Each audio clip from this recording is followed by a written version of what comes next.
guys, welcome back to my channel. I'm Delyashi Aktok. I'm happy and excited returning back to you. If you're new here, please do subscribe to my channel, like, share, press the notification bell to get notified whenever I post a new video. Thanks in advance. Yes, today I'm checking out how the Queen passing would affect the whole world. Yeah, let's hear Jordan Peterson opinion. Yes. Without further ado, let's get into it. Are you ready? Because I am ready. How could the death of the Queen affect the boundaries between English communities around the world? How could the death of the Queen affect the boundaries between English-speaking communities around the world? Well, I suppose it could go one of two ways. You know, one is that, and this would be a terrible thing, it's such bad timing in some sense, you know, I think, for what happened today to have happened. I'm a great admirer of the constitutional monarchy system. I think there's a wisdom about it, especially the way that your country has managed it, which is more, it's worked better than how any other country's managed it, maybe ever. That's really something. You know, there are obviously monarchical systems, constitutional monarchy still left in Europe, but they're kind of a pale reflection of what you've got in the UK. And when Tammy and I were in Kentucky a couple of months ago, we were invited there by the former ambassador from the US to Canada, and she and her husband were fundraisers for Donald Trump. And he runs a coal mine, so you can imagine why he's Republican. And so we were at the Kentucky Derby, which is quite the show. The Americans, they're very theatrical, man. They can put on a show like no one else. And the Kentucky Derby is definitely a show. People wear the most preposterous outfits, you know, these wild lime green suits and these amazing sort of Victorian costumes for the women, and they're all dressed up. There's like 160,000 people at the racetrack, and it's quite the spectacle. And we were up above the racetrack, about 3 floors, in this glassed-in cafe. And the second day we were there, Trump was going to come to the cafe, to the restaurant. And I had flown out that morning to give a commencement address at this conservative college in northern Michigan. And then I flew back, and just after I got there, they closed the airport. So I just got in. They closed the airports because the president is coming to town. The former president, but they still call him the president. And so really the whole city, in some real sense, was locked down. And then I got to the Derby, back to the Derby, and just in time, because they're going to lock down the whole Derby. So that meant no one, 160,000 people, no one gets in or out. And then the army came in, and there was like 300 guys in camouflage, quite armed, and they were taking up their stations. And this is like 3 hours before Trump showed up. And then the Secret Service came in, and by that time I had made it upstairs to the restaurant where Tammy was, and she'd been there waiting, and everyone was buzzing away about the fact that Trump was coming. And the atmosphere was electric, you know, and I thought, sitting there, I thought, this must have been what it was like to be, well, around the Kennedys, say, in the 1960s, that level of fame. I've been around famous people a lot now, and there are definitely tiers of fame, you know. There's not famous, and that's normal. And then there's celebrities that are maybe known locally and nationally, and then there are celebrities that are known internationally, and then there's celebrities like the Queen, who everyone everywhere in the world knows, who among famous people, they're hyper famous. And Trump is in that category. And he's a very strange person in that category, I would say, because he's not just famous for being president, which is already something that makes you pretty damn famous, but he was really famous as a businessman before that. And as a nouveau riche sort of businessman, and as a kind of brash entrepreneur and a character. And he was very famous for that. But then he got even more famous as a TV celebrity for like 15 years. And that's actually really hard, you know, regardless of what you think about it ethically, or, you know, whether you think the kind of entertainment that he did, that he involved himself in, was worthwhile. I don't care about that. That's not my point. My point is that managing that successfully for 15 years is exceptionally unlikely and difficult. And he was extremely famous as a consequence. And that was sort of laden on top of his fame on the business front. And then he became president. And so that's a lot of fame, man. Yeah. And when that much fame surrounds you, your life is very weird. And the probability that people are going to respond to you in the normal way that helps keep you sane is very low. Especially maybe if you're also an intimidating person to begin with a bit of a proclivity, let's say, towards disagreeableness. Because maybe then you chase away the people who would have enough sense to tell you when you go a little bit too far. Anyways, we were up there in the restaurant, and the place was just buzzing, and then Trump came in, and you could just feel the energy, the electric energy, and I thought, this is not good. This is too much, man. This is too much for anybody to bear.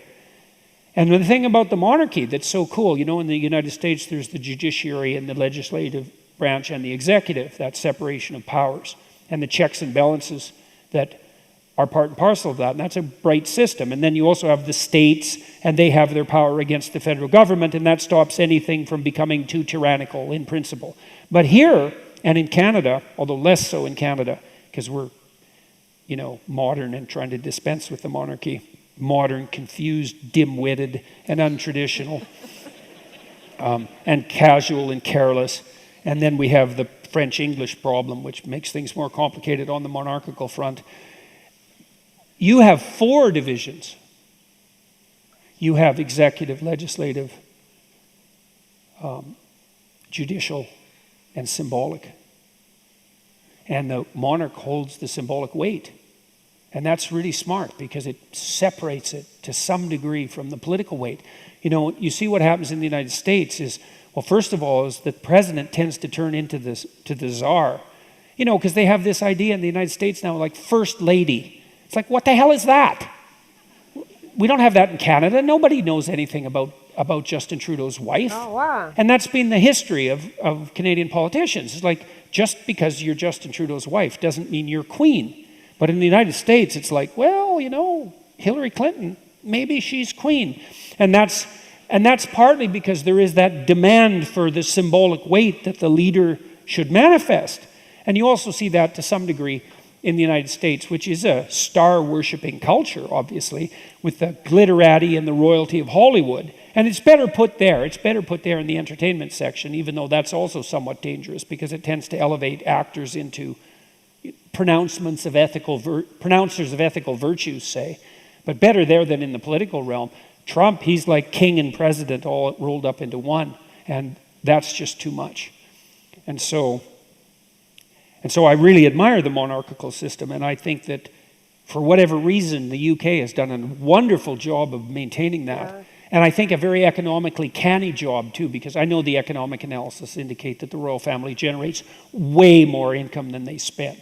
Because they're a major, and everything they're associated with here is a major tourist attraction. It's this tradition that you have here, this monarchical tradition, is something that's tremendously attractive to people who don't have that, Canadians, for example, Americans, and because it's so theatrical and so unique.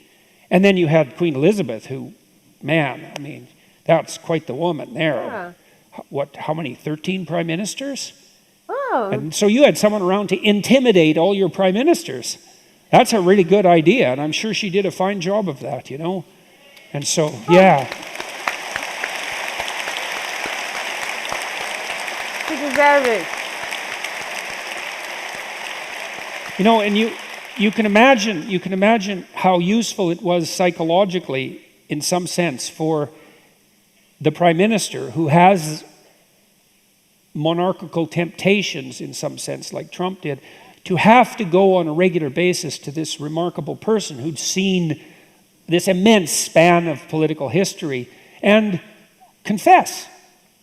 In some real sense, right? And to be subject to her cautious and wise judgment, because I think she was a woman who was traditional and cautious and wise in the highest degree. And there were scandals in her family, but like you have a family, if people knew what your family was doing, don't you think there'd be scandals? And so, but she was remarkably free of scandals over that entire period. And that's a hell of a thing to manage for 70 years. And so, well, so will happen now? Well, the most likely thing is that your monarchy will disintegrate like most of the other ones have. I'm not saying that will happen. I'm certainly not saying I want it to happen. But because that sort of thing is so hard to maintain, especially in the modern world, and because you need someone so remarkable to manage it, the probability that you'll get another one is relatively low. And so I wish your new king the best, that's for sure.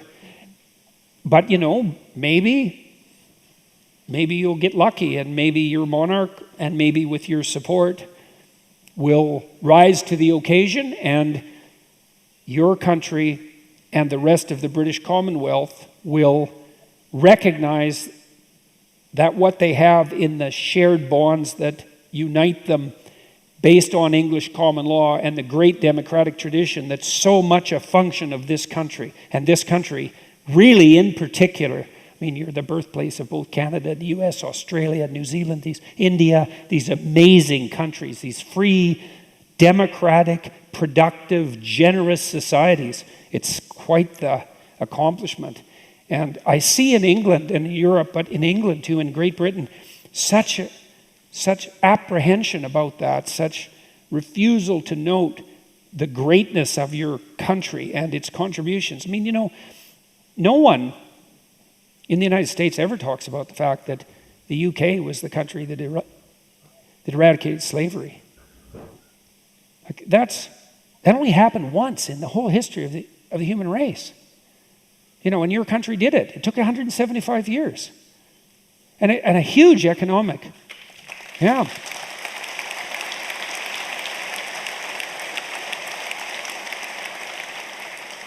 It was your country and the great people who were spearheading that movement at the time that established once and for all on the political and economic front that was not to be tolerated. And then, it took a while for that idea to spread everywhere. It still hasn't, because there's plenty of slaves in the world. The estimate's 30 million at the moment, by the way. But there are very few people who will come out forthrightly and say that it's right, that it's okay, that might makes right. And your country was definitely one of the moral forces in the world, the primary moral force on the political front, who established once and for all that was no longer acceptable. And so, and yet, mostly what characterizes a fair bit of self-image in Great Britain is shame. And every country has things to be ashamed of, but not every country also has things to be proud of. So, Correct. so what do we think? What's going to happen with the Commonwealth? Well,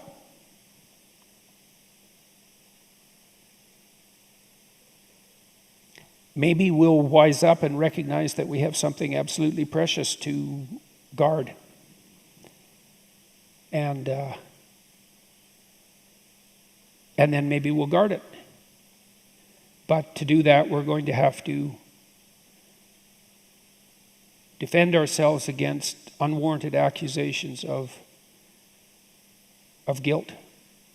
Not that there's not something to be guilty about, because we're all the beneficiaries of the atrocities of history, and we have to atone for that in our personal behavior.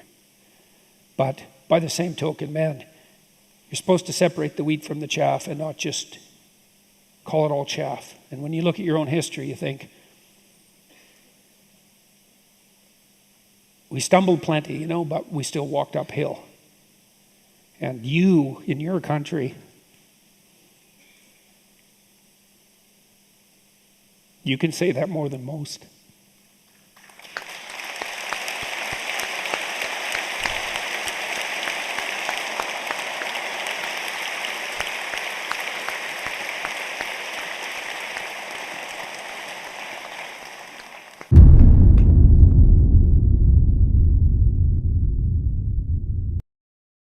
Wow, this is really impactful, guys.